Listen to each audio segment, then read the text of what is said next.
ভাই বিটকেল কি আরম্ভ হইল রে?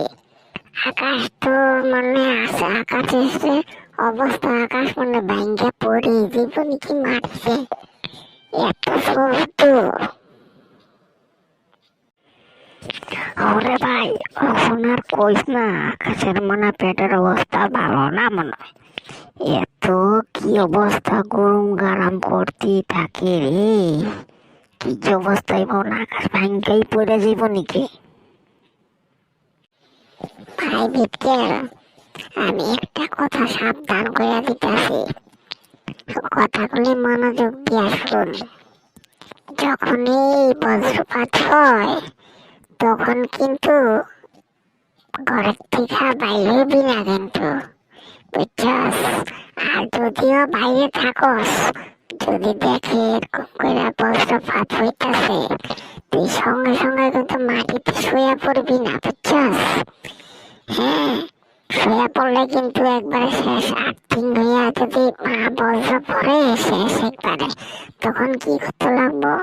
বইয়া যাবি, বইয়া কানের মধ্যে হ্যাঁ চাপা দিয়ে রাখবি, বুঝছস? হ ভাই, ভালো কথা কইছস, এরকম করতে লাগবো না।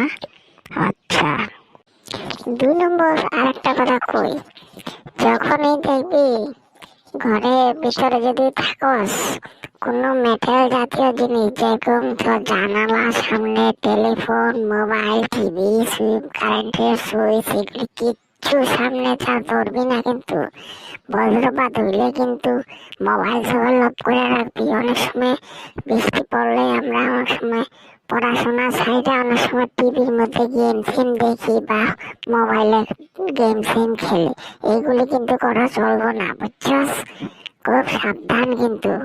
এখন যে অবস্থা হয়েছে, খালি বজ্রপাত পড়তেই থাকে, আর এগুলি থেকে সাবধান বাঁচতে গেলে এরকম করতে লাগবে।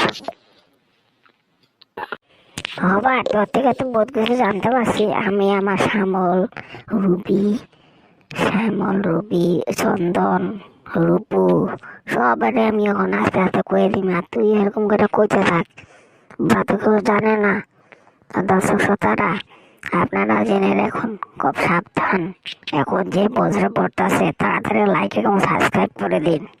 আমরা এখন চলে যাই ঘরে। ধন্যবাদ আপনাদের এই ভিডিওটা দেখার জন্য।